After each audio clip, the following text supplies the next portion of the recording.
Hey guys, it's me, Pokemon. I'm back with the new player starter guide, and today I want to talk to you guys about the classes of characters in this game and team building. So, Marvel Strike Force, there are 5 classes of characters. There's Support, Protector, Blaster, Brawler, and Controller, and I'll go through all 5 of those right now and sort of show you what they all do. So here we have Blasters. So these are sort of your glass cannons in the game. These characters cannot take a lot of damage, but they generally can dish out a lot of damage. It's not too uncommon to find a skill like Rocket Raccoon has, with maximum damage where it's a huge AoE attack, or it's not too uncommon to find somebody like Iron Man, who has a skill that deals a ton of damage against one opponent, like his Unibeam attack. Next up are Brawler characters. These are generally your all-around characters. They deal pretty good damage. They're not too fragile. They're not a tank, but they can take more hits than a Blaster, generally speaking, and they sort of focus on melee damage generally. So you can see some of the Brawlers in this game. It's not too uncommon to see Brawlers have chaining attacks, like Spider-Man has for his special right here, Web Slinger, where it'll chain to adjacent targets. You'll also find this on characters like Gamora. With her special, Ruthless Blade, this also chains to adjacent targets, so not too uncommon to see skills like that on Brawlers, but again, they'll deal pretty good damage, and they also have an okay amount of survivability. Next up, we have Controllers. Controllers generally focus on applying debuffs to enemies or buffing your team. So you have characters like Black Widow here, who can apply speed up to your team with their special camouflage tech. Or you also have characters like Mordo right here that can actually prevent the enemy team from healing with his ultimate Demons of Danak. These characters generally don't have that much survivability, but their utility makes up for that. Next up, we have Protectors. Protectors focus on protecting the team. Generally speaking, they also have taunts, so that means they force the opponents to attack them. As you can see right here with Captain America's special, Inspire, this will apply taunt to himself, so that way enemies will start attacking him, but that's not always the case where they'll apply taunt to themselves. For example, Kingpin, he doesn't apply taunt to himself as a protector, but for his special skill, he'll summon in 2 bodyguards who then have taunt on them. These characters generally don't have that much damage output, but they make up for that by having high survivability. And then finally, we have support characters. Support characters generally focus on applying buffs to your team, or more importantly, healing them. So, for example, you have Night Nurse right here. Both her special and her ultimate heals the team, but as you can see, her special right here will heal the lowest health ally. And if we go over to characters like Doctor Strange, he can actually revive allies with the Book of Vishanti ultimate. They generally don't have that much survivability themselves, but they do a lot for your team and provide a lot of survivability to the rest of your team and allows your team to keep going through the battle. Next, I want to talk to you guys a little bit about team building. Team building in this game is kind of not that complicated. A lot of characters in this game have skills that only help out very specific people. For example, Gamora applies 10% crit chance to Guardian allies, so you want to be putting Gamora with other Guardians characters. You'll find that in a lot of characters' kits will only help out characters that have their same traits. So when you're building a team, you almost always want to be putting characters that have the same traits together. So for example, you'd want to make a Guardians of the Galaxy team out of Guardians of the Galaxy characters like Star-Lord, Rocket Raccoon, Gamora, Drax, and Groot. You can mix tags sometimes in teams. There's a team called the BKT where they use Star-Lord, Thanos, Rocket Raccoon, Minerva, and Groot. So those do mix a couple of different traits together, but most of the time you're going to be building a team off of one trait. So for example, say you wanted to build a Sinister Six team, you can scroll through here and then you'd scroll down till you get to S, and then this is the team right here. This is the actual team you would use in the game. Even though there's 5 classes, not every pre-built team has all 5 classes on them. I wouldn't worry about that. I just go with 5 characters of the same trait because these teams are built to be played together. They're sort of released together. Like, for example, the Supernatural team, if we scroll down to them, they don't necessarily have all the different classes, but this is still a team right here. So they do not have a protector, but you're still supposed to put all 5 of these characters on a team together. Another thing to keep in mind too is when I'm showing you guys these teams, they do frequently change tags on characters and add in new teams. For example, Green Goblin is now supposed to go in the Sinister Six team, but not too long ago, before the Sinister Six was added to the game, he was meant to go on the Spider-Verse team, but then they added characters like Symbiote Spider-Man. Now Symbiote Spider-Man sort of replaced Green Goblin's spot on the Spider-Verse team, and Green Goblin's now gone off to the Sinister Six team.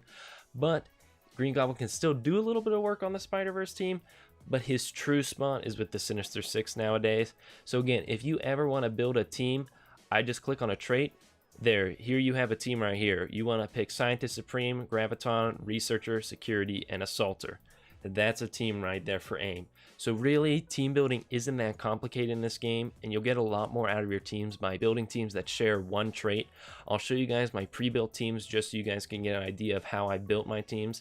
I haven't built every single team that I could. Like, for example, I have most of the Brotherhood characters, but I don't have Magneto yet, so I didn't build the Brotherhood team because there's no reason to, because I'm not going to be using them that much until I get Magneto. So I don't have a ton of teams built, but this will still give you an idea of some of the teams I did build. So here's the Defenders. This is a very common team right here. You have the 4 Defenders plus Punisher. These synergize well together. Here's that Guardians of the Galaxy team I talked about. Here's the AIM team. I don't have Graviton, but once I do get Graviton, he's going to swap out for Monstrosity. Here we have the Kree team. So Ronan does really well with Kree minions. So here I put Ronan with Kree minions. Plus I also threw Karath on this team as he is Kree also, so he benefits from Ronan's buff. Here's that Spider-Verse team I was talking about. So all these characters share the Spider-Verse tag. Now I do not have Symbiote Spider-Man, so I put Green Goblin on here. So he can still help out on this team because he does have the Spider-Verse trait, and I don't have my Sinister Six team complete. So Green Goblin doesn't have a purpose on that team yet, so right now I have him on my Spider-Verse team temporarily. Once you get down here, these are some mishmash teams that I don't really have all the characters I need to build the full team. For example, Falcon, War Machine, and Iron Man are on the Power Armor team right now. The other 2 characters are Ironheart and Rescue. Ironheart's not out yet, and I do not have Rescue highly built. So instead, I'm sort of going for a mixed team right here where I have a little bit of Power Armor, but I'm also trying to use some military characters to share traits. This is sort of a fun team I built right here. There are some characters that have synergies with one other character. So Scarlet Witch and Vision have some special synergies with each other, and Ant-Man and Wasp have some special synergies with each other. So I like to put these guys on a team, and they all apply a lot of debuffs. And then I like to throw Pyro on the team because I don't have my Brotherhood team complete, and Pyro can help put debuffs on the enemy team that then Scarlet Witch can extend. So this is sort of a mishmash team I built. But I think it's important to see gameplay in each of these little tutorial videos I do. So I'm going to do a blitz match right now, and I'm going to go against this team. If you look, this team doesn't have that great synergy, but Juggernaut's kind of a pain to deal with, so I'm not going to pick it. This is the BKT team, so I don't really want to mess with this. I like this team because Wolverine, he's pretty good with the X-Men, but he's not with the X-Men, as you can see. Scarlet Witch, she's not going to be able to extend a lot of debuffs because not a lot of these characters are going to be putting out debuffs.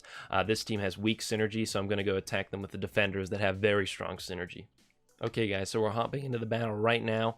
I'm going to turn on ×3 speed because we don't want this battle to last forever. The real game on your phone is not going to lag as much as you see it on here. I'm running this in an emulator on my computer so that way you guys can see my little mouse cursor, and I think that it's a little easier to capture gameplay like that. So you might notice the frame rate drop. Don't worry about that. So right now, I'm going to prioritize Punisher, I think. As you can see in the top right, you can see the power of the character that you're going to attack, so I can see who the weak links are. Punisher and Scarlet Witch are the weaker links. Scarlet Witch wouldn't be a bad person to go for first usually, but since she's not going to be doing that much through this match, I want to get Punisher out first because he has a lot of DPS. So as you can see, Iron Fist heals all the defenders at the start of his turn, and I could heal them some more with his special, but I'm not going to do that because everyone's at full health. So I'm going to keep attacking Punisher. Scarlet Witch, she had no debuffs to extend, so she couldn't do that.